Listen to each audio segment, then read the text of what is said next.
Sepertinya peserta sudah lengkap. Untuk Mas Muhammad Faiz bisa mengaktifkan kamera. Silahkan mengaktifkan kamera. Mas Muhammad Faiz Miftahudin.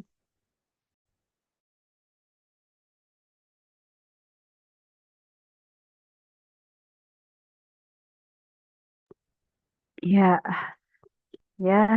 Selamat datang Pak Ahmad Subhan. Oke. Yes. Eh, tadi sudah dibuka eh, eh, untuk kegiatan rutin, kemudian langsung saja. Terima kasih Ahmad Bu Subhan. Hima. Yang pertama Bapak Ibu saya buka. Assalamualaikum warahmatullahi wabarakatuh. Ya. Saya maaf Bapak Ibu, terlambat 10 menit dikarenakan kelasnya itu di kelas sebelah di angkatan 36 itu adalah bimbingan terakhir yang harus diseminarkan pada tanggal 20, maaf, tanggal 8 besok hari Senin. Ada salah satu peserta itu yang tidak menyampaikan rancangan sejak di sinkronisasi pertama. Begitu di sinkronisasi yang ketiga ini ternyata ada problem. Ada problem dalam hal menyusun rancangan, terutama kegiatan itu ada yang tidak nyambung antara core isu dengan gagasan. Padahal harus segera akan diseminarkan pada hari Senin. Nah, kami sering menyampaikan begini ketika pertemuan itu. Ada yang perlu ditampilkan Bapak Ibu? Silakan kalau yang akan ingin dibahas ditampilkan di layar. Kesempatan itu sudah kita buka, tapi pesertanya PD, merasa PD gitu ya. Ternyata ada problem dalam membuat core isu, kemudian gagasan dan kegiatannya. Sehingga tadi itu cukup lama itu satu peserta itu. Nah, saya harapkan di sini nanti kalau ada yang belum yakin Bapak Ibu tampilkan ya, tampilkan.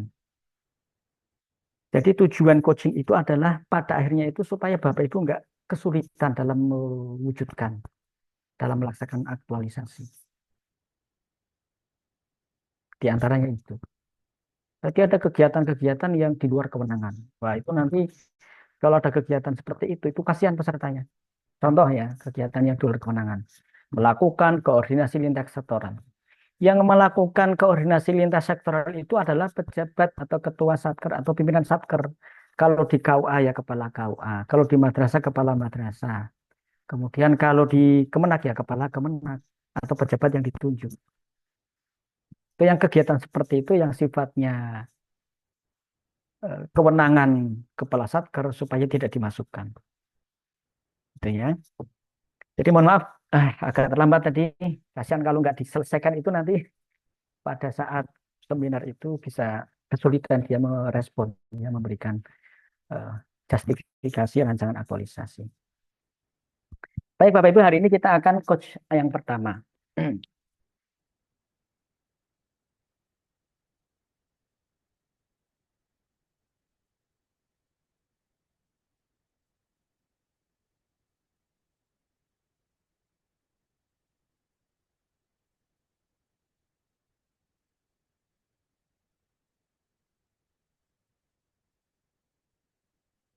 Berarti hari ini hari keberapa Bapak Ibu?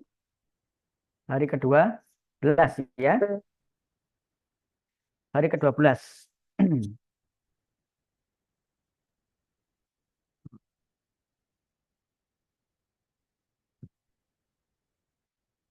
Hari ke-12 masuk ke agenda 4, yaitu agenda habituasi. Agenda habituasi. Habituasi dilakukan dengan cara mengaktualisasikan kegiatan-kegiatan. Tahapannya, Bapak Ibu, yang pertama, Bapak Ibu mendapatkan pembelajaran tentang konsepsi pembelajaran aktualisasi. Kemudian, Bapak Ibu menyusun rancangan aktualisasi. Jadi tahapan agenda 4 itu, yang mulai sekarang itu adalah secara konseptual kita dalami apa itu aktualisasi. Kemudian Bapak Ibu menyusun rancangan aktualisasi yang senantiasa mendapatkan bimbingan dari coach. Setelah rancangan aktualisasi selesai, Bapak Ibu menyampaikannya, memaparkan rancangan aktualisasi tersebut di dalam seminar rancangan aktualisasi. Nah, perkiraan ini 2 pekan ya, mungkin 2 pekan proses penyusunan rancangan aktualisasi ini. Nah, setelah itu nanti Bapak Ibu melakukan seminar rancangan aktualisasi. Kalau 40 angkatan 41 ini ya. 41 ini nanti akan seminar itu di hari Senin tanggal 15. Nanti ada waktu kurang lebih berapa hari? 1, 2, 3, 4, 5, 6, 7, 8, 9, 10, 11. Ya 10 hari, 10 atau 11 hari untuk menyusun rancangan aktualisasi. Nah, setelah diseminarkan, Bapak Ibu mengaktualisasikan di dalam tempat kerja, di tempat kerja. Kegiatan-kegiatan yang Bapak Ibu rumuskan, yang Bapak Ibu tetapkan dilaksanakan. Nah, setelah dilaksanakan, 30 hari kemudian, Bapak Ibu membuat laporan pelaksanaan aktualisasi, lalu diseminarkan melalui seminar pelaksanaan aktualisasi. Nah, setelah seminar diharapkan Bapak Ibu menjadi profesional, PNS yang profesional, yang berkarakter sebagai pelayan masyarakat. Nah, dalam waktu 30 hari ini adalah Kawah Candra di Muka. Kawah Candra di Muka mengimplementasikan satu, daya kritis, daya analitis terhadap isu-isu aktual yang melingkupi tugas jabatan maupun tugas organisasi. Mengapa daya kritis itu penting? Karena dinamika birokrasi ini juga berkembang. Kemudian dinamika kebutuhan masyarakat atas layanan kepemerintahan juga berubah, berkembang. Maka kita harus memiliki daya kritis, daya analitis untuk merespon dinamika-dinamika tersebut. Kemudian yang kedua, dalam waktu 30 hari telah terbangun kebiasaan-kebiasaan baik melalui implementasi nilai-nilai dasar PNS. Supaya Bapak Ibu tidak salah paham, tidak ada pikiran, wah, berakhlak masa hanya bagi kita CPNS saja. Maka saya katakan bahwa berakhlak atau nilai-nilai dasar berakhlak itu tidak hanya bagi CPNS, tetapi bagi pegawai negeri sipil di Indonesia. Semua. Bagi ASN. Bagi seluruh ASN di Indonesia mampu mengimplementasikan nilai-nilai dasar berakhlak. Nah, kemudian dalam 30 hari, Bapak Ibu telah mampu dan memahami tentang kedudukan dan peran PNS dalam mewujudkan smart governance. Pemahaman tentang apa? Tentang manajemen ASN, tentang smart ASN. Jadi waktu 30 hari itu penting sekali untuk Bapak Ibu pahami sebagai apa? Kawah Candra di muka untuk mewujudkan PNS profesional yang berkarakter sebagai pelayan masyarakat. Itulah tujuan atau konsep pembelajaran aktualisasi.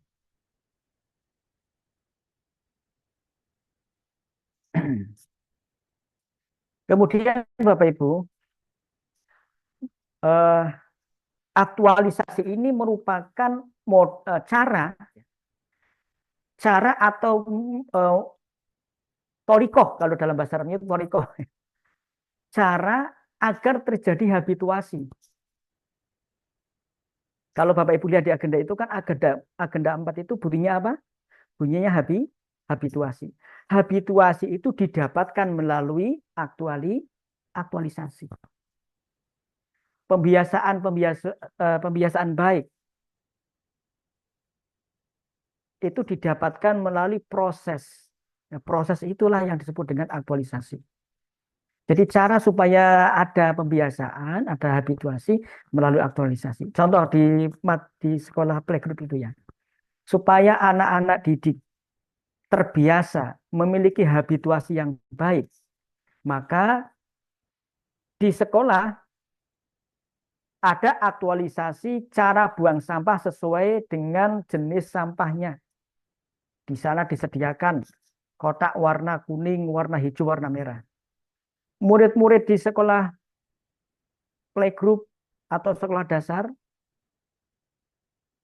tiap harinya dibiasakan untuk mengaktualisasikan membuang sampah organik di tempat warna hijau, sampah non-organik di tempat warna merah misalnya, atau warna kuning. Kemudian ada sampah B3 ditempatkan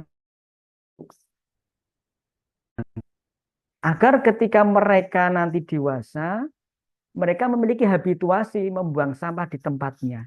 Dan itu harus selalu seperti itu. Dibiasakan di tempat pendidikan, di sekolah. Lawang yang dibiasakan di tempat pendidikan di sekolah saja, kadang ketika kembali ke rumah itu lupa. Apalagi yang tidak dibiasakan. Apalagi yang tidak biasa diaktualisasikan. Itu contoh yang pertama. Contoh yang kedua. Di sekolah playgroup itu ya. Agar anak memiliki habituasi sebelum makan berdoa, maka ketika sekolah mereka mengaktualisasikan cara makan yang benar. Sebelum makan cuci tangan, kemudian berdoa. Tiap hari seperti itu, tiap hari. Diaktualisasikan cara makan yang benar. Berdoa, duduk yang baik, makan tidak sambil bicara, tidak sambil bercanda. Nah itu nanti harapannya akan terbiasa, akan menjadi habituasi melakukan cara makan yang baik. Sebelum makan berdoa. Berdoa agar dibiasakan diucapkan, tidak hanya kerentek, tidak hanya di dalam hati. Tidak hanya dalam hati. Di sini ada non-muslim apa tidak? Bapak Ibu? Tidak ada, Mbak. Tidak ada. Kalau Bapak Ibu lihat nih, orang non-muslim itu. Kalau makan berdoanya ditampakkan apa tidak? Bagi yang religius ditampakkan. Saya pernah itu makan satu meja dengan orang non muslim itu ya. Berdoa ketika mau makan dia gini berdoa, menunjukkan aktivitas doanya, menunjukkan aktivitas doanya. Itu merupakan habituasi, buah dari aktualisasi yang biasa dilakukan di rumah. Ketika akan makan berdoa diucapkan. Nah, itu contoh ya, contoh-contoh mengapa diperlukan aktualisasi supaya terjadi habituasi. Habituasi dalam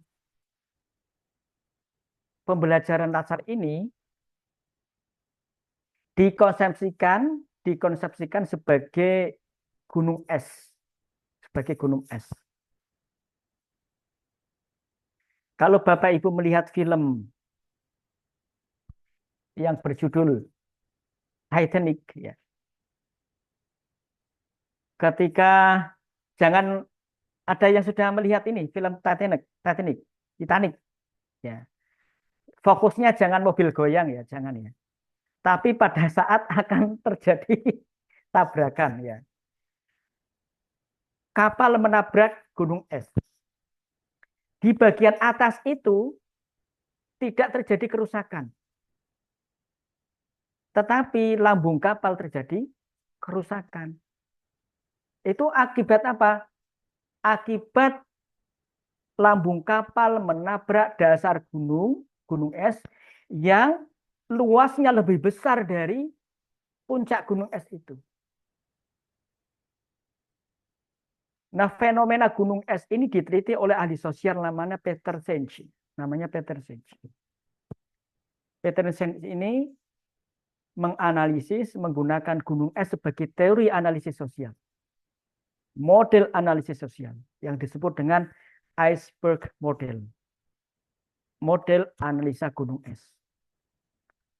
Peter Senge itu mengatakan begini, bahwa fenomena yang terjadi di masyarakat, fenomena yang tampak, seperti kerusuhan kemarin ya, kerusuhan kemarin ketika ada demo, itu sebetulnya ditopang oleh 3 lapisan yang ada di bawahnya. Jadi satu lapisan yang tampak, fenomena yang tampak itu sebetulnya ditopang oleh 3 lapisan yang ada di bawahnya. Lapisan yang tersembunyi. Lapisan yang pertama disebut dengan pola atau tren. Pola atau tren.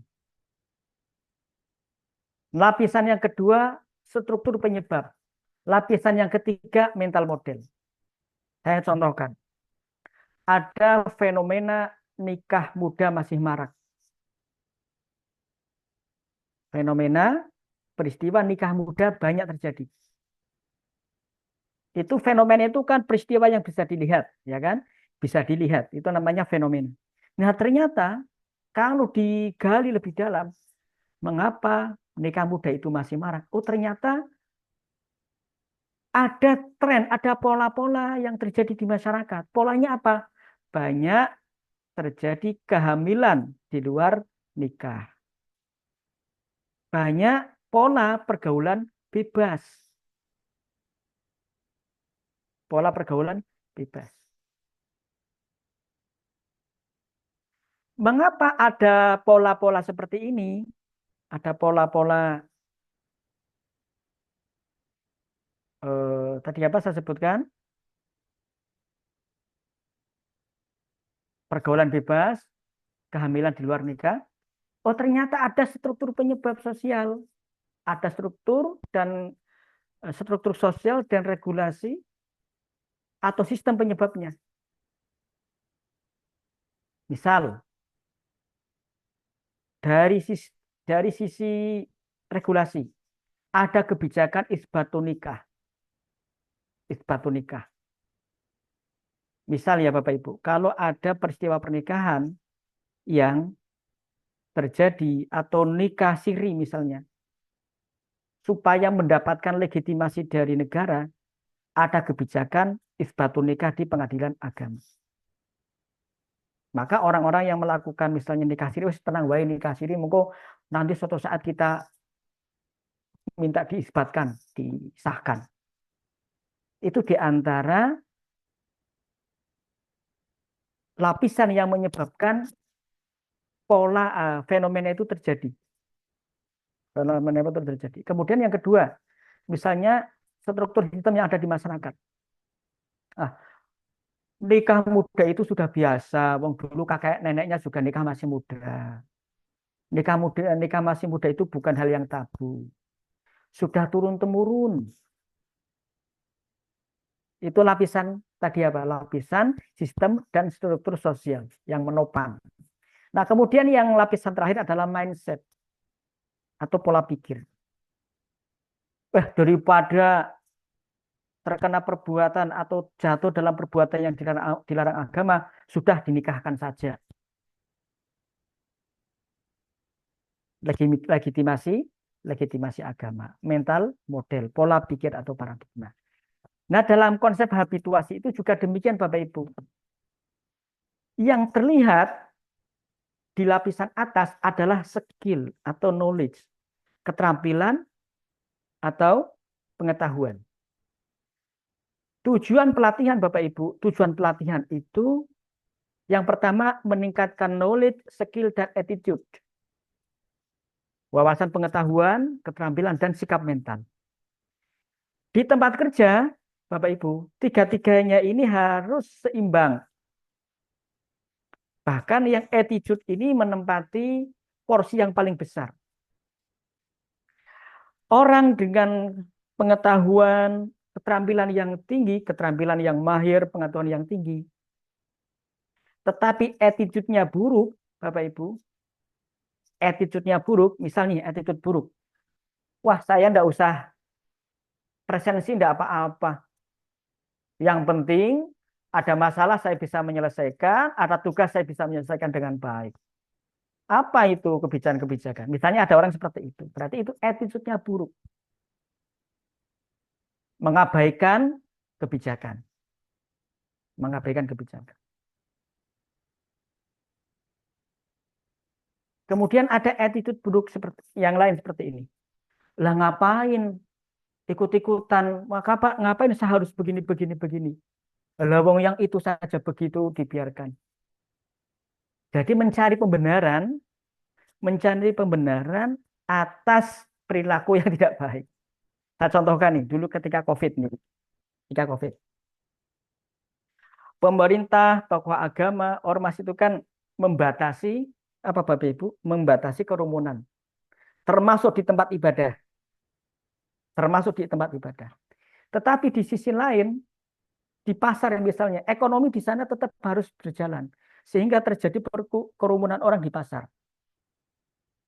Kemudian ada yang bilang begini, lah ngapain di masjid itu sholat diberi jarak, diberi apa itu garis batas.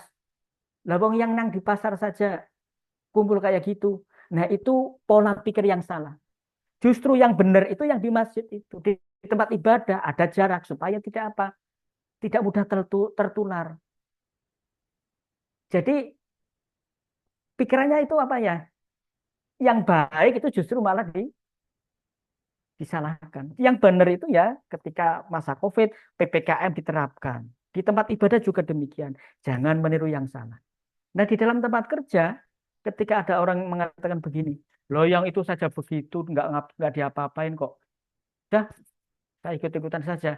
Justru mengikuti yang salah, itu namanya attitude-nya yang salah, yang tidak benar. Attitude-nya yang tidak benar. Nah, justru Bapak Ibu, di bagian yang tersembunyi ini, tentang konsep diri, kemudian karakteristik pribadi, motif itu menempati porsi yang sangat besar di dalam konsep habituasi. Gampangnya begini, berakhlak itu berorientasi layanan, kemudian akuntabel, itu menempati porsi yang besar di dalam aktualisasi. Jadi skill, knowledge, dan yang tersembunyi ini harusnya berjalan seiringan. Banyak orang-orang yang sukses ya, karena dia memiliki attitude yang baik. Meskipun skill dan knowledge-nya tidak tinggi, skillnya cukup, knowledge-nya cukup, tetapi dia memiliki attitude yang baik, maka dia bisa diterima di masyarakat. Di tempat kerja, dia menunjukkan sikap yang baik kepada siapa saja. Nah, itu semua Bapak Ibu bisa didapatkan jika kita mampu mengaktualisasikan nilai-nilai dasar sehingga menjadi habituasi. Menjadi habituasi. Saya contohkan Bapak Ibu. Pernah ada suatu masa itu di tempat kerja itu tidak ada apel. Tidak ada apel pagi. Kemudian ada satu pimpinannya itu mulai ada kebijakan tiap pagi hari Senin apel. Tadinya pegawai yang aras-arasan, wah udah ada apel buarang. Biasa kan kebijakan baru. Tapi itu diawali dari pimpinan. Dari pimpinannya apel tiap pagi. Lama-lama ini Bapak Ibu. Lama-lama pegawai ikut apel semua. Apel pagi. Nah ketika apel itu yang nggak ada ceramah, cuma begini. Misalnya nih, pada pembina apel, hormat gerak, hormat. Kemudian turun selesai. Lalu ketua apel lapor. Pegawai yang mengikuti apel sejumlah sekian orang. Laporan selesai. Nanti ketua pembina apel mengatakan begini. Laporan diterima, bubarkan. Jadi cukup seperti itu. Nggak perlu ada tausiah atau kultum, nggak ada. Jadi memastikan jumlah pegawai yang hadir itu sesuai dengan jumlah pegawai di kantor. Itu lama-lama jadi pembiasaan baik. Sehingga tiap pagi jadi apel. Ya, tiap pagi jadi apel. Ada juga satuan kerja yang tadinya masjid itu ya sholatnya biarkan jalan.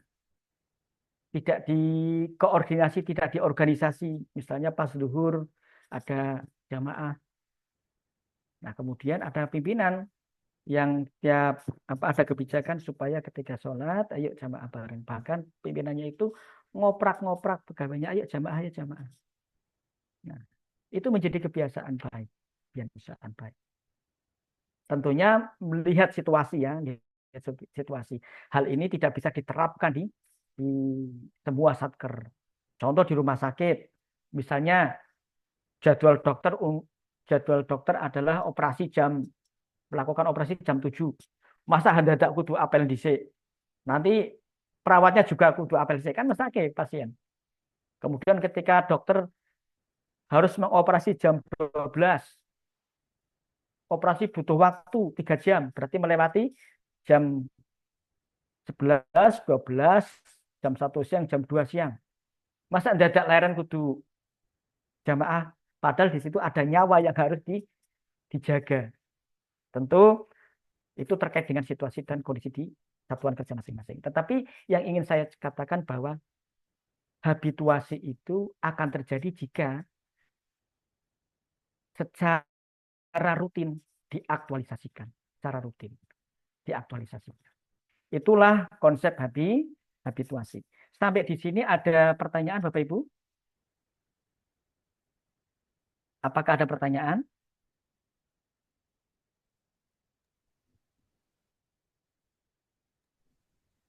Belum, Bapak. Ya, silakan. Kalau tidak ada, saya lanjutkan ke tugas ya.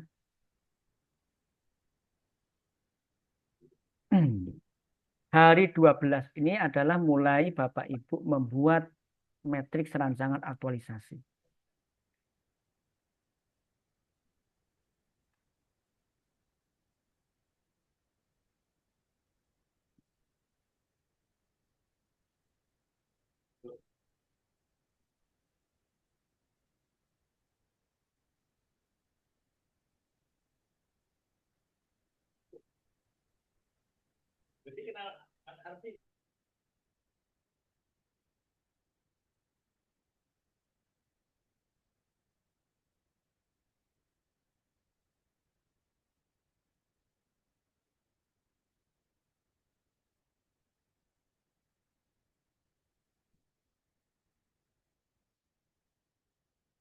Konsep aktualisasi sudah saya jelaskan, kemudian desain pembelajaran e-learning agenda 4 sinkronus akan saya jelaskan.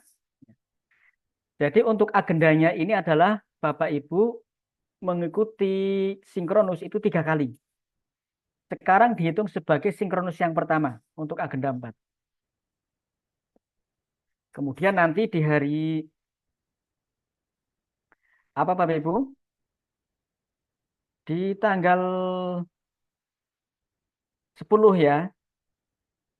Tanggal 10 adalah sinkronus yang kedua untuk coaching bimbingan akulesis yang kedua. Kemudian nanti hari Sabtu ya kalau tidak salah kita ajukan hari Jumat. Hari Jumat itu adalah sinkronus yang ketiga. Hari Jumat tanggal 12. Jadi kita sinkronus tanggal hari ini Bapak Ibu tanggal 3, tanggal 10 dan tanggal 12. Kemudian masa-masa asinkronus Bapak Ibu gunakan untuk membuat rancangan aktualisasi. Nah, masa-masa asinkronus ini dimulai dari hari ke-13. Hari ke-13 Bapak Ibu mencari isu permasalahan di satker masing-masing minimal 5. Menggunakan agenda 3 sebagai alat untuk scanning. Manajemen ASN atau Smart ASN. Artinya isu tersebut masuk bahasan yang mana dari 2 mapel di agenda 3. Apakah terkait dengan manajemen ASN atau Smart ASN. Kalau manajemen ASN itu biasanya lebih banyak pada tugas fungsi. Tugas fungsi jabatan. Tugas jabatan. Kalau Smart ASN itu biasanya ditandai dengan adanya inovasi. Inovasi pemanfaatan teknologi informasi atau digital. Tuh, jadi di hari ke-13 besok, bahkan bisa dimulai dari sekarang ya Bapak Ibu mencari isu permasalahan. Yang tidak jadi masalah, jangan dibuat masalah ya. Ya, jangan mencari permasalahan, tapi isu. Yang enggak ada masalah jangan digali, jangan dibuat masalah. Kemarin ada yang tanya, Pak, kalau enggak ada masalah, saya tanya, yakin enggak ada masalah? Di KUA itu, Bu. Yakin enggak ada masalah? Coba jenengan amati. Apakah di KUA itu sudah ada yang menggunakan teknologi informasi untuk menunjang tugas jabatan? Misal, kalau ada orang yang mau legalisasi, itu butuh berapa lama? Bagaimana prosedurnya? Bahannya apa saja yang diberikan? Dia jelaskan begini.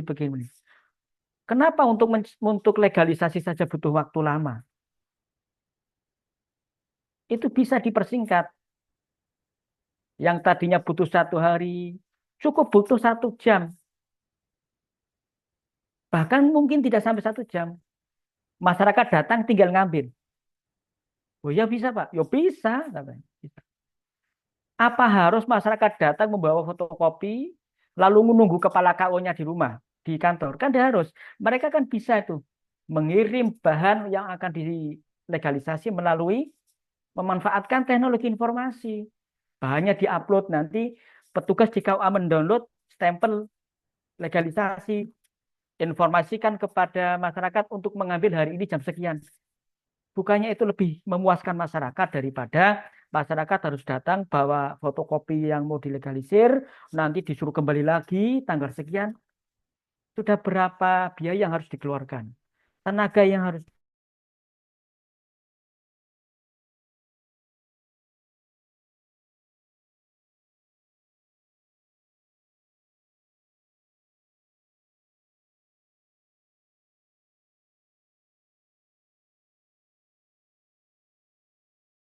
Kedua, sebaiknya isu tersebut sudah dikomunikasikan dengan mentor. Kalau saran saya harus dikomunikasikan. Selalu komunikasikan dengan mentor. Kemudian isu-isu sesuai dengan tusi masing-masing jika memungkinkan. Kemarin saya jelaskan ya, jadi untuk isu itu bisa by proses. By proses itu Bapak Ibu melakukan analisis menggunakan APKL berdasarkan sesuai dengan tusi masing-masing tugas jabatan Bapak Ibu. Nah, kalau tidak memungkinkan, yang pertama sesuai tugas jabatan, Bapak Ibu boleh memperluas boleh memperluas ke tusi satuan kerja, tetapi tidak boleh melebihi. Tidak boleh melebihi tusi satuan kerja. Nah, kemudian isu yang ketiga adalah mandatori.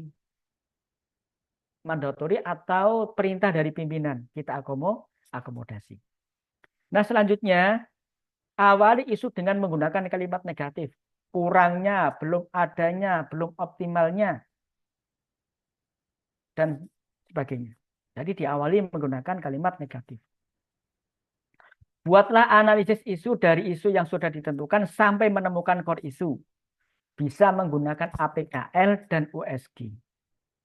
Kemudian hasil scanning dan analisis ini yang nanti akan kita masukkan pada poin identifikasi dan deskripsi isu. Nah, identifikasi dan deskripsi isu itu nanti ada di bab 2, Bapak Ibu ya, ada di bab 2. Nah, yang pertama ini nanti dikumpulkan. Nah, Bapak Ibu lihat di blc.bdksemarang.net. Apakah di situ ada tempat untuk upload? Kalau ada berarti hasil kerja atau asinkronus hari ke-13 diunggah di BLC. Isinya apa? Isu-isu dan core isu. Isu-isu beserta analisisnya. Itu di hari ke-13. Kemudian hari ke-14, jika sudah didapatkan core isu, maka cari penyebab isu bisa menggunakan analisis fishbone. Lalu kemudian ide kreatif apa yang Bapak Ibu gagas untuk menyelesaikan permasalahan atau core isu tersebut. Berupa kegiatan-kegiatan minimal 5. Dari 5 itu Bapak Ibu misalnya mengambil 5, yang pertama adalah kegiatan perencanaan. Bapak Ibu bisa bunyikan perencanaan pelaksanaan bla bla bla. Terkait dengan gagasan ya. Misalnya perencanaan, pelaksanaan, pembuatan bla bla bla bla. Atau bisa menggunakan kata begini, konsultasi, pelaksanaan bla bla bla bla. Itu kegiatan pertama. Kegiatan kedua, ketiga, keempat adalah kegiatan inti. Kegiatan inti. Lalu kegiatan terakhir adalah evaluasi. Misal menggunakan kata begini, kalimat begini. Evaluasi penggunaan bla bla bla bla. Seperti itu. Kemudian untuk kegiatan Bapak Ibu rumuskan menggunakan kata kerja yang dibedakan. Contoh, merencanakan. Ketika itu akan dimasukkan di kolom kegiatan menjadi perencanaan. Jadi dengan menambah P-an. Dari kata kerja menjadi kata benda. Kata kerja yang dibenarkan P-an. Merencanakan menjadi perencanaan. Sedangkan kolom tahapan kegiatan tetap kata kerja. Contoh, kegiatan 1, perencanaan, pembuatan, bla bla bla bla. Tahapannya 1, melaksanakan konsultasi atau melakukan konsultasi dengan mentor.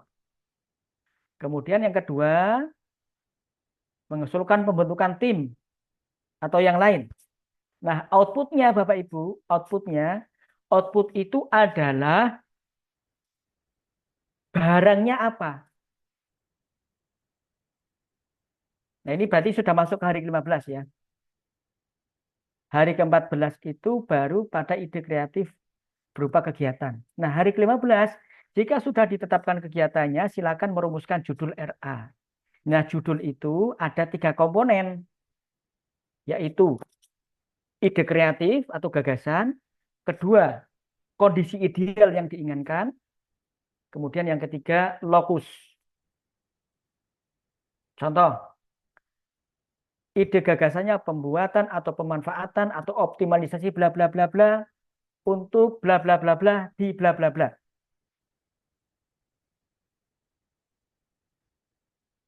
Kondisi yang diharapkan itu misalnya dari minimum menjadi maksimum. Dari tidak optimal menjadi optimal. Dari kurang menjadi meningkat. optimalisasi bla bla bla untuk meningkatkan bla bla bla di bla bla bla bla.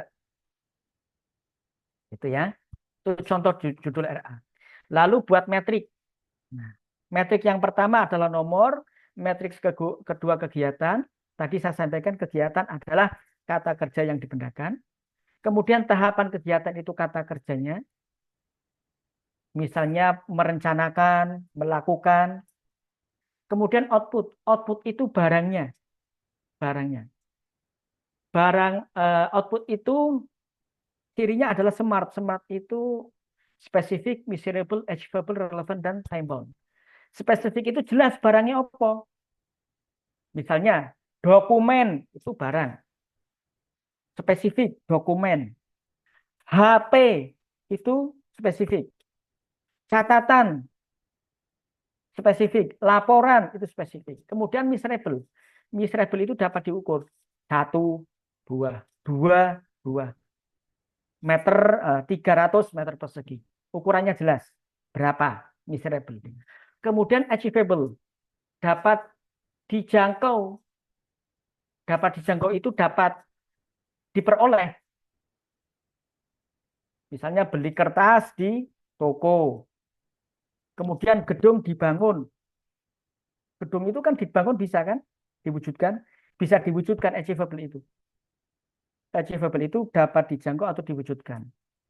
Kalau misalnya satu tuyul. Nah, kira-kira kayak tuyul itu bisa diwujudkan enggak? Enggak bisa. Meruqyah satu jin misalnya. Bisa diwujudkan. Apa bisa dijangkau apa tidak? Barangnya kayak apa kan nggak bisa. Jadi measurable itu, achievable itu dapat diwujudkan. Kemudian relevan, relevan itu sesuai dengan tahapannya. Nah ini yang sering kadang tidak sesuai ini. Relevan itu adalah sesuai dengan tahapannya atau kegiatannya. Contoh, diperhatikan Bapak Ibu. Konsultasi dengan pimpinan. Bapak Ibu, lihat itu di kalimat tadi. Konsultasi dengan pimpinan. Di situ kata kuncinya apa Bapak Ibu? Pekerjaannya apa? Konsultasi. Maka outputnya adalah catatan hasil konsultasi. Jadi menyebutkan kata konsultasinya. Contoh yang lain. Melakukan identifikasi bla bla bla bla. Outputnya laporan hasil identifikasi. Nah, itu relevan tuh. Ada tahapan membangun gedung kelas 1 unit atau 200 meter persegi atau 100 meter persegi. Maka outputnya adalah gedung kelas 100 meter persegi. Ruang kelas 100 meter persegi. Jadi selalu relevan, selalu menggunakan kata kunci yang ada di tahapan. Oleh karena itu Bapak Ibu, ketika Bapak Ibu merumuskan tahapan, indikatornya harus jelas. Kata kerjanya harus jelas. Konsultasi, identifikasi, membangun ruang kelas. Gitu ya. Menyusun tahapan, indikatornya harus jelas. Sehingga ketika Bapak Ibu membuat output, mudah untuk merelevansikannya. Outputnya akan mudah untuk direlevankan. Itu ya, sudah jelas ya Bapak Ibu ya. Nah kemudian kaitan dengan nilai-nilai dasar. Nah Bapak Ibu di kolom ini, Bapak Ibu menjelaskan caranya. Saya akan bla bla bla bla bla bla. Dengan bla bla bla itu menunjukkan harmoni, menunjukkan kompeten. Jadi menunjukkan caranya. Nanti akan saya share contohnya Bapak Ibu. Kemudian mendukung visi misi. Nah di bagian ini Bapak Ibu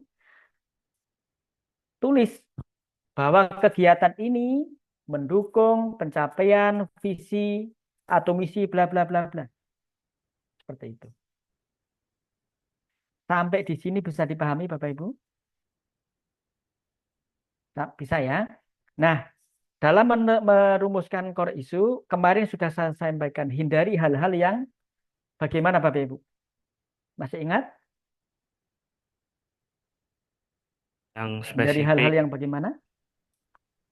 Ya, yang berkaitan sama Terkait kebijakan. wajib kebijakan kebijakan, ya, kekurangan pegawai. Iya. aturan SDM, Ya. Kemudian jangan melibat menyalahkan pihak lain. pihak lain atau ada core issue yang nantinya melakukan pihak lain. Nah, mindset atau sasaran dari aktualisasi ini yang melakukan adalah Bapak Ibu peserta, bukan orang lain. Saya contohkan yang kemarin jadi apa pembahasan itu di seminar itu sampai hampir orangnya bingung itu. Jadi dia membuat core issue itu yang melakukan pihak lain. Apa core issue? Kurang optimalnya pemanfaatan tracer alumni oleh alumni perguruan tinggi. Itu kan berarti memaksa alumni untuk memanfaatkan itu, ya kan? Padahal orang kalau sudah lulus kuliah, jangankan ingat dosennya, ingat kawan kelasnya, apalagi mengisi tracer alumni. Orang kalau sudah lulus kuliah kan sudah bingung cari kerja, yang keluarga bingung ngopeni anak bojo, gitu. Apa meneh ngisi tracer alumni pasti akan kesulitan.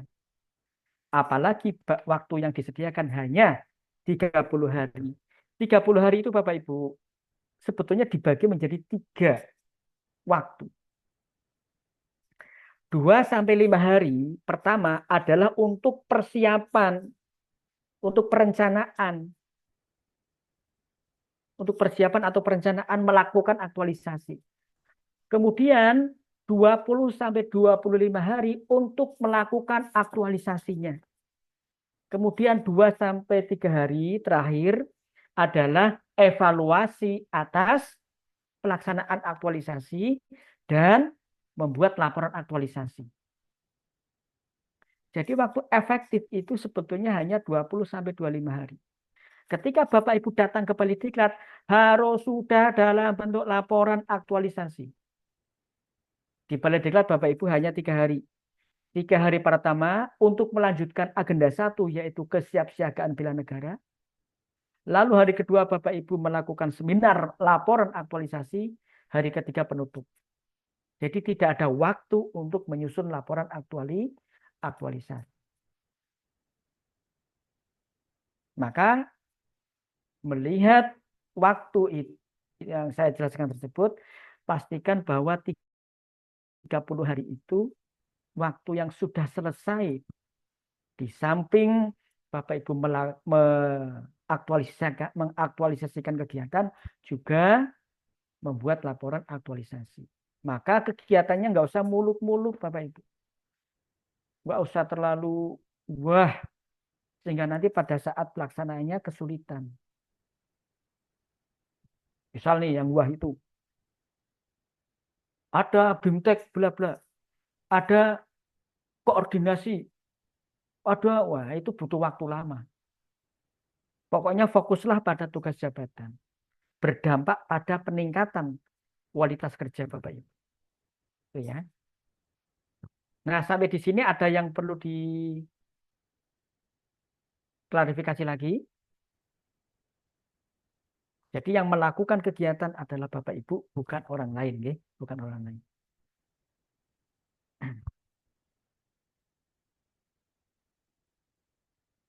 Ada yang perlu diklarifikasi? Silakan. Untuk asinkronus, Pak, apakah ada formatnya nanti atau Ada. Nanti kalau tidak ada pertanyaan sampai di sini, saya tunjukkan formatnya ya. Saya tunjukkan formatnya.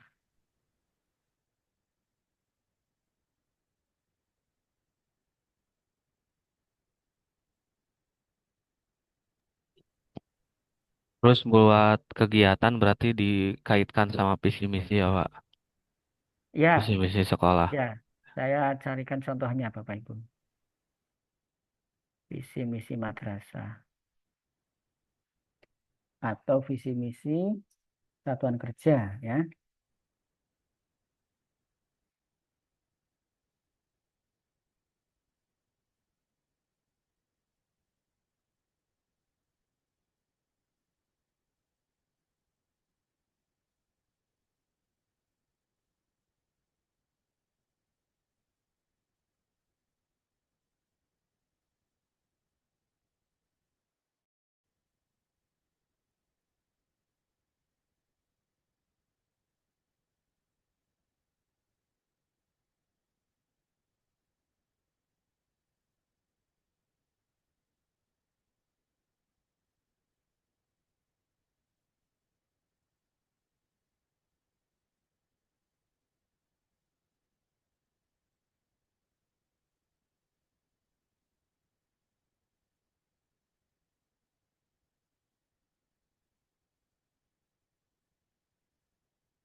Hmm.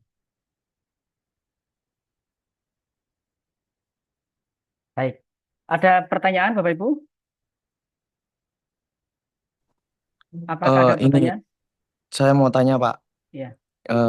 untuk rancangan aktualisasi sendiri itu sebenarnya ketika memang untuk tahapan-tahapan ataupun kegiatannya itu lebih mengarah ke kita membuat program sendiri atau kita mengoptimalisasikan program yang sudah ada atau memang tergantung bikin judulnya seperti apa gitu Pak. Oke. Ya. Gagasan, apakah kegiatan baru atau yang sudah lama dioptimalkan atau bagaimana ya? Bisa dua-duanya. Maka berangkat dari core issue Bapak Ibu. Kalau di core issue rumusannya belum adanya, berarti Bapak Ibu membuat baru. Pembuatan sistem bla bla bla.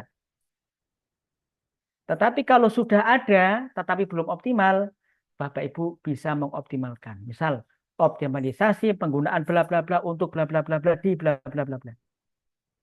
Begitu Pak ya. Jadi bisa yang sudah ada dioptimalkan, misalnya belum optimal dioptimalkan. Contoh, di perguruan tinggi itu ada fakultas yang jumlah mahasiswanya sedikit. Berdasarkan pengamatan, hal itu disebabkan karena kurang memanfaatkan website sebagai media promosi. Dia punya gagasan akan merestrukturisasi website tersebut, mengoptimalkan website tersebut.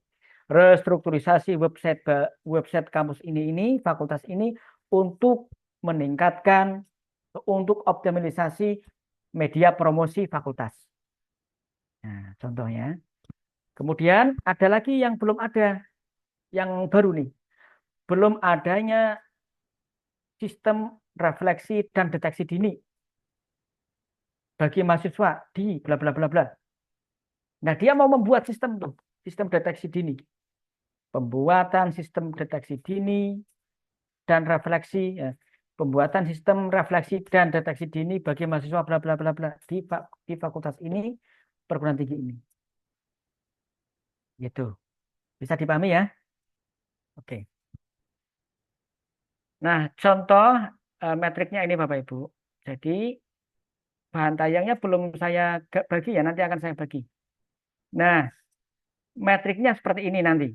Karena Bapak Ibu golongan 3, maka ada analisis dampak. Kalau golongan 2 tidak ada analisis dampak Bapak Ibu. Ini bedanya golongan 2 dengan golongan 3. Nah, contohnya seperti ini.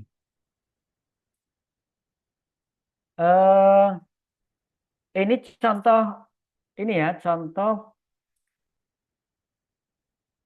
pemaknaan keterkaitan. Ada contoh pemaknaan keterkaitan yang lebih mudah, yang lebih mudah. Saya bagikan ya Bapak Ibu. Kalau contoh tadi belum menunjukkan subjeknya siapa. Ada contoh yang sudah jelas menyebutkan subjeknya ini. Contoh pemaknaan berakhlak. Nanti akan saya bagikan Bapak Ibu.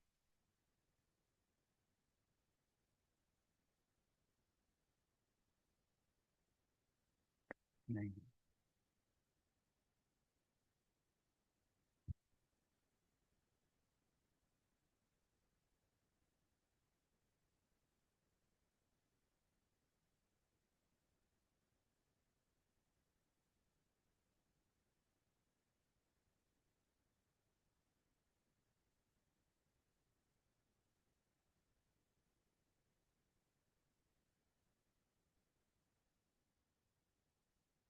Nah, ini. Jadi di bagian kolom keterkaitan substansi mata pelatihan itu dijelaskan.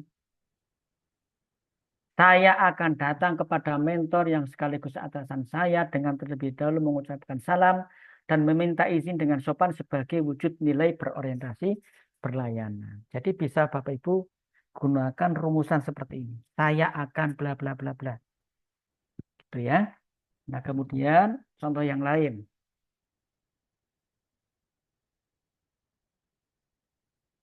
contoh yang lain. Ya.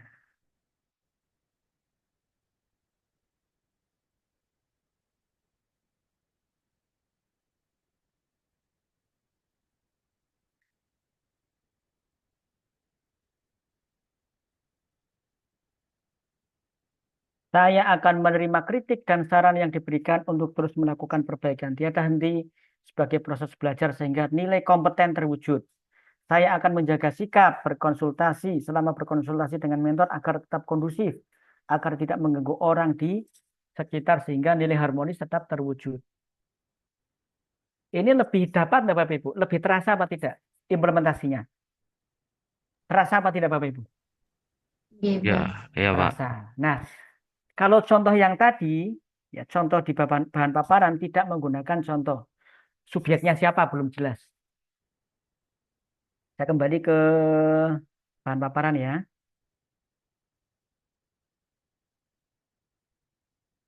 Kalau ini, kalau yang contoh ini, subjeknya nggak jelas siapa. Koordinasi dengan prodi dan mentor terkait rencana aktualisasi diperlukan agar ada keselarasan antara permasalahan dengan solusi. Nah, kalau misalnya akan ditunjukkan subjeknya berarti dengan kata, saya akan berkoordinasi dengan mentor. Saya akan berkoordinasi dengan prodi dan mentor terkait rancangan aktualisasi yang diperlukan agar ada keselarasan.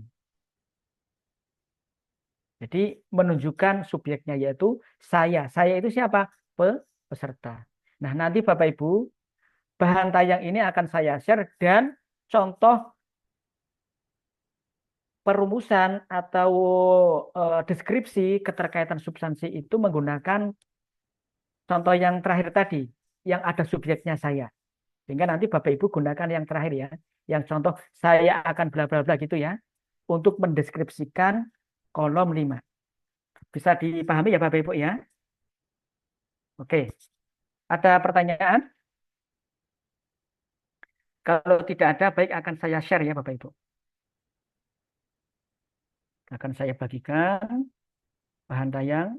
Bahan tayang ini sudah ada apa belum? Belum ya? Nah, kalau belum berarti saya bagikan ini. Coach RA sinkronus pertama.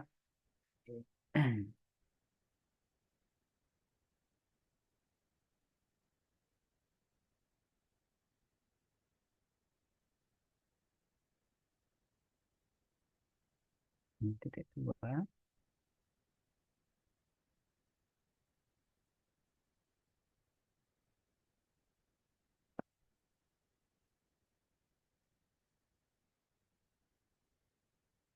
Nah, ini metriknya ada di slide ke-5. Ke-45 ya metriknya ya. Silakan diunduh, sudah saya share di chat. Kemudian contoh pemaknaan atau keterkaitan agenda 2. Saya share juga. Untuk mengisi kolom yang ke-5, Bapak Ibu menggunakan ini, menggunakan contoh yang akan saya bagikan. Nah, 1. Silakan diunduh. Oke, 2. Oh, ngantuk ya Pak Nur. Oke, nah silakan diunduh Bapak Ibu. Harapan saya nanti pada pertemuan tanggal 10, Bapak Ibu sudah jadi. Metriknya sudah jadi, kemudian nanti akan kita lanjutkan dalam pembuatan rancangan aktualisasi. Itu ya. Baik, ada pertanyaan Bapak Ibu sampai di sini? Kalau misalkan nanti ada pertanyaan ya, via WA bisa Pak atau gimana? Ya, bisa silakan. Secara WA ya.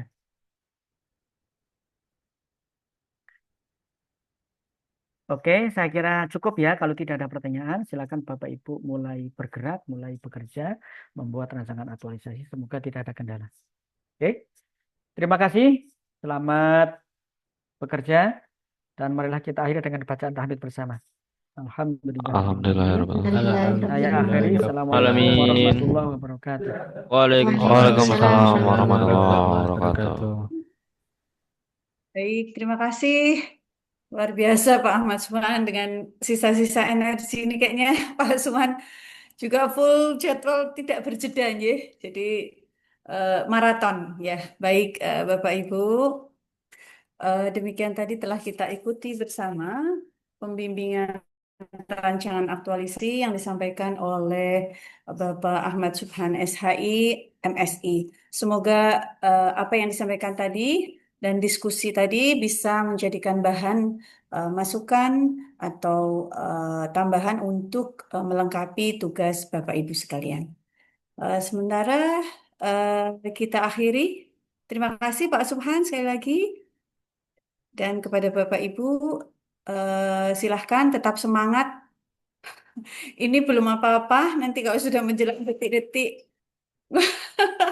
begitu ya Pak Subhan ya, detik-detik seminar, wah luar biasa. Me- apa ya, memacu adrenalin. Ya, enggak apa-apa, tetap semangat. Terima kasih untuk semuanya. Saya akhiri. Wassalamualaikum warahmatullahi wabarakatuh. Salam warahmatullahi. Ibu, mohon maaf Ibu, Terima kasih Bu izin Hibah ya. Saya Iya, izin tadi ya. sama-sama. Iya, silakan Bapak. Iya, Mbak Mila. izin untuk diskusi sebentar bersama teman-teman menggunakan Zoom boleh Ibu? Oh, boleh sekali. Silahkan. Saya live meeting dulu ya. Oke. Iya Ibu, terima kasih. Ya. Oke teman-teman, untuk tugas-tugas tadi ya, nanti tuh itu di PLC itu sudah ada. Tadi kan beliau memaparkan tugas-tugasnya, ada yang hari 13, 14, 15. Nah, teman-teman nanti bisa coba lihat di PLC ini. Nih, tak share screen sebentar ya, biar nggak pada bingung.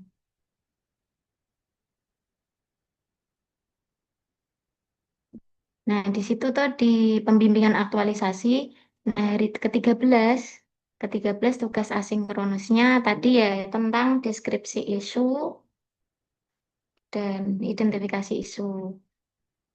Terus kita balik lagi nanti ke tugas 14. Nah, itu sudah hari ke-14. Nah, deadline-nya berarti hari 14 dan seterusnya. Gitu gitu teman-teman. Terus kita itu cuma ada pembimbingan sama beliau itu hari ini pertama. Terus hari Rabu besok tanggal 10 itu hari ke-16 dan terakhir pembimbingan itu Jumat tanggal 12 September hari ke-18. Terus kalau di jadwal sesuai BLC Selasa, Selasa depan, Selasa yang tanggal berapa berarti itu? Tanggal 16 September itu kita sudah seminar. Tapi beliau tadi menyampaikan Senin malahan, kan nggak tahu juga kalau diajukan di Senin. Jadi teman-teman eh, semangat semua, kita semua semangat dan segera mencari isu dengan sesuai satker masing-masing yang tepat yang bagaimana dan segera ditindaklanjut begitu. Matur nuwun teman-teman dari saya. Nah, yang lain kalau mau sharing-sharing nopo pripun nggih nggak apa-apa atau gimana monggo. Wih, seminar siapin aja, kadang dimajuin, kadang dimundurin. Iya, ya itu. Kita kan cuma berarti tinggal 2 kali lagi kita ketemu Pak siapa Pak Subhan. Ini kan sudah pertama, tinggal 2 kali lagi tok. Nah, jadi nanti toh kalau bisa toh teman-teman dari kedua kita ketemu Pak Subhan, berarti tanggal hari Rabu 10 September, berarti seminggu lagi, kita itu sudah punya draft bab 1, bab 2, nah gitu. Jadi lebih enak. Nah, sementara kita kan mengikuti ini ya, mengikuti tugas-tugas ini dulu. Nah, ini kalau sudah selesai yang 13, 14, 15, dan nah itu kita lanjut ke bab. Kalau memang sudah yakin, kan kita nggak tahu juga kalau misal besok pertemuan Rabu itu pastinya dari kita itu diminta untuk coba dipaparkan eh, matriksnya gimana gimana gitu. Dan kita harus apa ya, harus selalu konsultasi juga. Jadi kita nggak jangan minder gitu. Kita sama-sama belajar. Kita kalau nggak tanya nggak apa kan kita nggak tahu apa yang kita buat itu benar apa salah kan gitu. Jadi memang kita yang gerak. Tuh. Jadi kayak ibarat ini kayak nggak tesis, kayak nggak skripsi gitu. Matur mawon. Ah, mau konfirmasi teman-teman. Jadi kan hari Rabu, hari hari Kamis ya, itu kan diajukan hari ini. Lah, tugasnya kan berarti hari ini double ya. Tah, gimana ya? Nah, kalau sesuai ini hari ke-13. Hah? Atau kita Nah, sesuai yang di BLC saja atau ikut jadwal dari hmm, di grup. ini kan hari Itu gimana ya? ke-13 kan besok ya seharusnya. Hmm. Nah, Nah, hari kalau ini nggak ada sesuai tugas ini, berarti. Gimana? deadline-nya ini besok. Tugasnya yang tadi tuh, yang ini Hmm. tuh. Isu di sektor masing-masing. Kalau misal sekarang sudah selesai, diupload hari ini juga nggak apa-apa. Atau gimana ya, tanya ke Pak Subhan gitu ya. Pengikut yang di BLC. Kita ngikut di PLC sepertinya nggak apa. Jadi besok kita terakhir unggah yang asinkronus. Karena memang ini kan asinkronus. Hari ini kan kita sinkronus ya. Penyampaian dari beliau, pembimbingan. Kayak mending disamakan sesuai jadwal awal sama yang ada di BLC sih, Mas. Iya, ini kalau di apa ini di BLC kan juga ada materi yang tadi disampaikan oleh Pak Subhan nggih. Di BLC Agenda 4 itu ada materi. Tadi ada sebentar. Ini layar saya berubah nggak nggih? Enggak ya? Enggak, masih yang BLC. Enggak. Tadi kemarin saya kan ngunduh ternyata dan yang di-share sama Pak Subhan itu tadi sama. Nah, ini tadi kan. Nah, ini yang file materi Agenda 4 dari BLC. Hari kedua memang sinkronus kan ini. Nah, terus hari ke-13 kita itu sudah mencari ini. Nah, di sini tadi kan sudah beliau juga menyampaikan kalau batas pengumpulan tugas kan beliau tadi nggak menyampaikan sampai sini sih. Cuma tadi kan tulisannya juga seperti ini. Jadi batas pengumpulan tugas itu hari ke-13, sedangkan hari ke-13 itu kan besok. Kan. Jadi mulai sekarang Oke. teman-teman mulai cari isunya di apa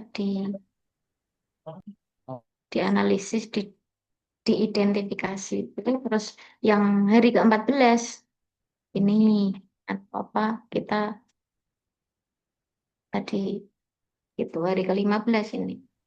Itu sudah Nih, ada di PLC. Itu aja. hari ke-13, hari ke-14 sama kayak tugas kemarin sih sebenarnya. Ya, Iya sama. Cuma kan kita ini cuma kalau yang ini benar-benar fokus ke isu yang kita angkat itu. tapi kalau yang udah di awalnya udah fix sih lebih gampang Nah, sih. lebih enak. Enaknya begitu, Miss.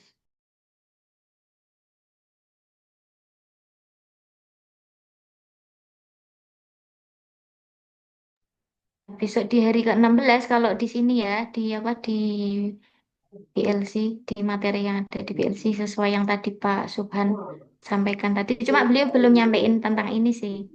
Nah, kalau hari ke-16 kan hari Rabu itu kita ketemu Pak Subhan lagi. Nah, kemungkinan ya tugasnya ini kita membuat mulai bab 1 sampai bab 2 sampai rancangan aktualisasi. Kalau teman-teman sudah fix kemarin udah bikin materi, sudah core isunya udah, nah sesuaikan dengan format yang dicontohkan Pak Subhan tadi. Nah, lanjut langsung nyicil bikin bab 1 dan seterusnya itu ya malah lebih bagus. Jadi kita lebih banyak waktu untuk membuat rancangan aktualisasinya gitu. Ya siap, Mbak. Hari ini Zoom-nya ini aja ya. Oke, udah selesai. Kita langsung action, kita Selesai toh. oke, merancang masing-masing sesuai isunya masing-masing. Gitu mawon, semoga semuanya diberi kelancaran. Kita semua lancar sampai nanti seminar, sampai nanti laporan. Oke, nggih, pun saya tutup nih. Terima kasih teman-teman. Assalamualaikum warahmatullahi wabarakatuh. Waalaikumsalam warahmatullahi wabarakatuh. Waalaikumsalam. Ini Mbak Mila.